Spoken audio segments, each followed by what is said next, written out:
Assalamualaikum warahmatullahi wabarakatuh.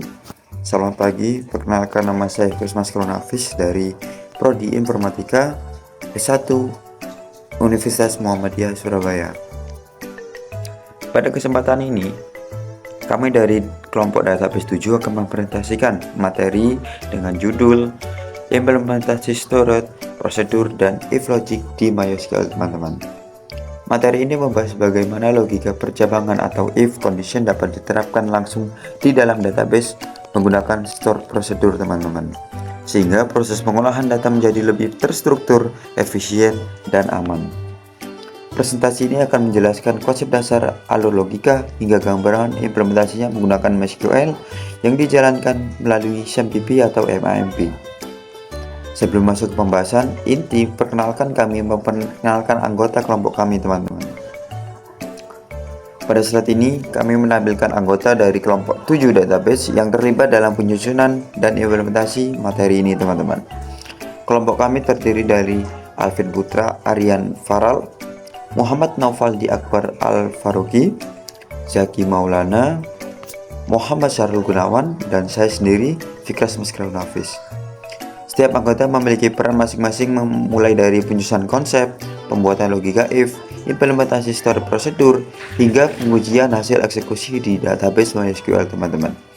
Dengan kerjasama tim, kami berharap materi yang disampaikan dapat mudah dipahami dan relevan dengan kebutuhan pengolahan data berbasis database. Konsep dasar kita kali ini, kita akan membahas konsep dasar, teman-teman, yang menjadi fondasi dari materi kami, yaitu store prosedur dan if logic. Pertama, store prosedur. Store prosedur adalah kumpulan perintah SQL yang disimpan langsung di dalam database. Konsepnya mirip seperti function pada bahasa pemrograman, teman-teman. Keunggulan dari store prosedur antara lain dapat dipanggil berulang kali, teman-teman. Yang kedua, meningkatkan keamanan karena logika disimpan di sisi database. Lalu, mempercepat eksekusi query karena sudah dikomplikasi oleh database. Kedua, if logic atau logika percabangan. If logic digunakan untuk menjalankan perintah yang berbeda berdasarkan kondisi tertentu, apakah bernilai true atau false. Logika ini sangat penting dalam validasi data, teman-teman. Penentuan keputusan, implementasi logika bisnis, serta penentuan grade nilai mahasiswa. Dengan menggabungkan store prosedur dan if logic, kita dapat membuat sistem database yang lebih cerdas dan terkontrol tanpa harus selalu bergantung pada logika di sisi aplikasi. Slide selanjutnya akan diteruskan oleh teman saya. Oke, selanjutnya saya akan menjelaskan ke slide 4. Perkenalkan, nama saya Zaki Maulana, NIM 034. Nah, di slide keempat ini ada menjelaskan tentang logika penentuan grade dalam flowchart ya. Nah, di flowchart kali ini itu membahas cara kerjanya, cara logikanya itu gimana. Nah, sistem akan menerima input dari NIM itu dan akan memprosesnya. Jika nilai lebih besar dari 90 itu mendapatkan grade A. Dengan misalnya saya menginput nilai NIM saya 034. Nah, itu akan keluar grade-nya dan nilainya. Dan di database ini sudah ada nilainya tapi belum ada grade-nya. Jadi saya membuat grade-nya tersebut dengan misal nilai lebih besar dari 80 itu dapat grade B. Jadi antara 80 sampai 89 itu grade B, dan dari nilai 70 sampai 79 itu grade C, dan di bawah 70 itu grade D. Nah, di sini ada flowchartnya ya, yang dari mulai selanjutnya input NIM mahasiswa. Nah, setelah itu cari NIM di database. Nah, di database ini terdapat NIM tersebut atau tidak. Nah, jika tidak ditemukan, langsung menampilkan data tidak ditemukan. Jika ditemukan, mengambil nama dan nilai, data nama dan nilai. Selanjutnya mengukur nih, jika nilai lebih dari 90 itu grade A. Jika iya, menampilkan nilai A. Jika tidak, selanjutnya masuk ke jika nilai di atas 80 itu grade B, jika di bawah 80 itu grade C, jika di bawah 70 itu grade D ya. Sesuai flowchart ini ya, sangat banyak sekali set grade A, set grade B, set grade C. Nah, setelah itu inputnya menampilkan NIM, nama, nilai, dan grade ya. Nanti akan dijelaskan slide-nya oleh teman saya.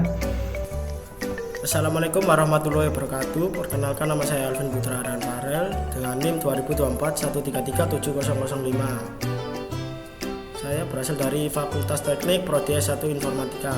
Di sini saya akan menjelaskan bagaimana cara membuat prosedur. Langkah awal yang kita siapkan yaitu toolsnya yang bernama SEM atau MEM sebagai paket software web server lokal. Tools ini digunakan untuk menjalankan Apache dan MySQL. Kita pastikan dulu Apache dan MySQL modulnya sudah di start dan statusnya berwarna hijau untuk menandakan server ini berjalan dengan normal. Selanjutnya saya membuat database baru dengan nama yang diinginkan. Pembuatan database ini dapat dilakukan melalui PHP MyAdmin atau menggunakan terminal MySQL database untuk fungsinya sebagai tempat penyimpanan data. Nah, setelah database dibuat, saya akan menyiapkan tabel nilai dengan nama tabel mahasiswa. Tabel ini memiliki beberapa kolom, yaitu nama dengan tipe datanya varchar sebagai primary key. Kemudian ada NIM dengan tipe data integer dan nilai dengan tipe data integer juga. Tipe data integer ini digunakan karena NIM dan nilai itu berupa angka, sehingga lebih efisien dalam pengolahan data. Kemudian saya melakukan input data mahasiswa ke dalam tabel menggunakan perintah insert into di MySQL. Data yang dimasukkan berupa nama mahasiswa, NIM, dan nilai masing-masing. Jika perintahnya berhasil dijalankan tanpa error, maka data akan tersimpan di database dan siap untuk digunakan. Terima kasih, mohon maaf apabila ada salah kata. Wassalamualaikum warahmatullahi wabarakatuh.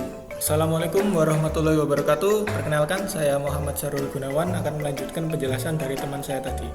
Nah, setelah teman-teman mengumpulkan peralatannya dan sudah membuat database, teman-teman bisa langsung ikuti tutorial seperti ini untuk membuat prosedur. Nah, pertama teman-teman itu harus membutuhkan delimiter. Nah, apa sih delimiter itu? Delimiter itu adalah penanda akhir perintah di MySQL-nya. Seperti kalau teman-teman mengecekkan dash mahasiswa. Nah, ini teman-teman kan biasanya pakai ini kan. Nah, nanti muncul. Nah, kalau teman-teman menuliskan delimiter seperti ini misalnya.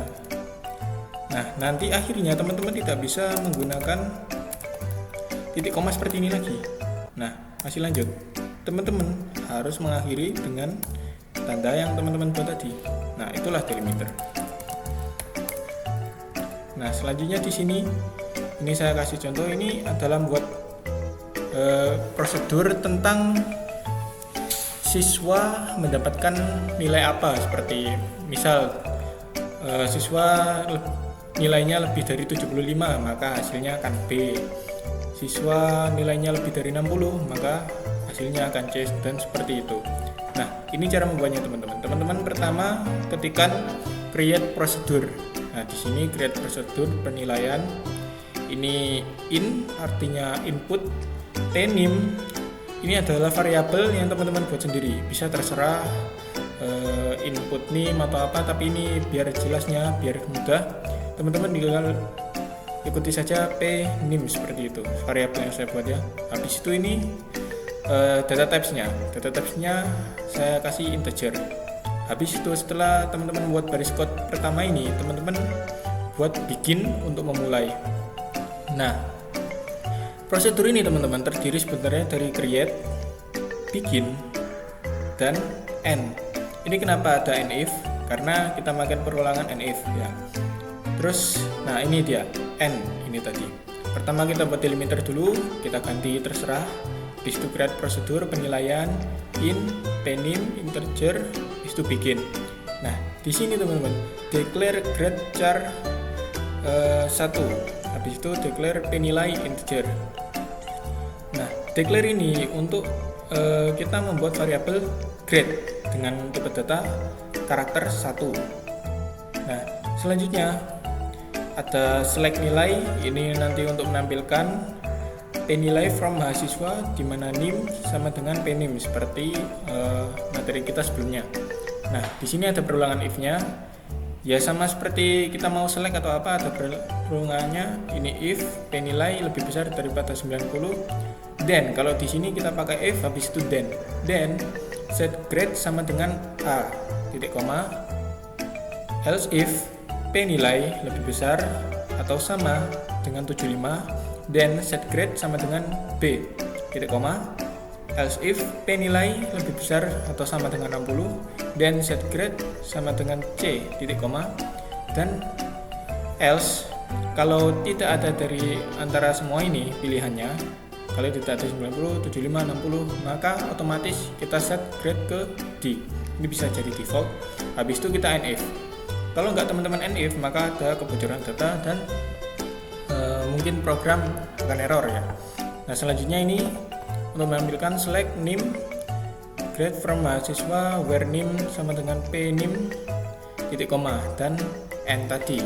Nah, di sini kalau teman-teman lihat, biasanya kalau kita mengetikkan titik koma tanpa menggunakan delimiter terlebih dahulu, ini program akan langsung berjalan.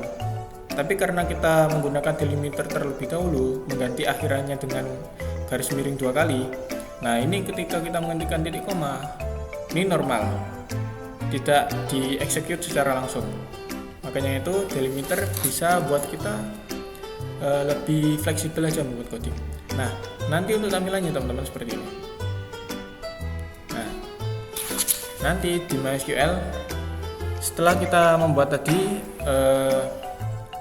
ininya prosedurnya, ini kan ada in PNIM. Nah, maksudnya apa? Input kita NIM. Misalnya kita ingin mencari Syahrul NIM-nya berapa nih?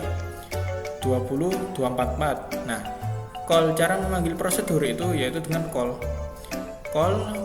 penilaian. Nah, NIM yang kita nyari sesuai program tersebut, habis itu akan muncul teman-teman sesuai dengan apa yang kita tulis di prosedurnya. Ini kan kita nampilin NIM nama nilai grade ya. Nah, kenapa kok kita nampilin seperti itu? Karena di sini kita nulisnya seperti itu. Nah, ini select NIM nama nilai grade from mahasiswa where NIM sama dengan PNIM. PNIM ini apa? Variabel yang kita masukkan tadi. Ini adalah PNIM. Nah, seperti itu teman-teman. Kita coba lagi kalau penilaian yang lain, nanti munculnya Zaki, nilainya 87, grade-nya B. Nah, kurang lebih seperti itu. Untuk penjelasan lainnya akan dijelaskan oleh teman saya. Sekian dari saya. Assalamualaikum warahmatullahi wabarakatuh. Perkenalkan, nama saya Muhammad Nafaldi Akbar Al-Faruqi, NIM 2025 1337005. Ini saya akan menjelaskan aspek ke-8, yaitu kendala umum yang sering dihadapi ketika membuat suatu prosedur. Pertama adalah error syntax near end. Error ini muncul ketika kita lupa mengganti delimiter sebelum membuat suatu prosedur. Kita harus memastikan delimiter itu sudah berubah dari titik koma menjadi delimiter lain, yaitu delimiter double slash atau delimiter double dollar. Kedua adalah error table doesn't exist. Solusi dari masalah ini adalah kita harus mengecek database yang akan kita gunakan, apakah sudah digunakan atau belum. Jika belum, maka kita gunakan perintah use nama database untuk menggunakan database tersebut sebelum membuat suatu prosedur. Tiga adalah error incorrect number of argument.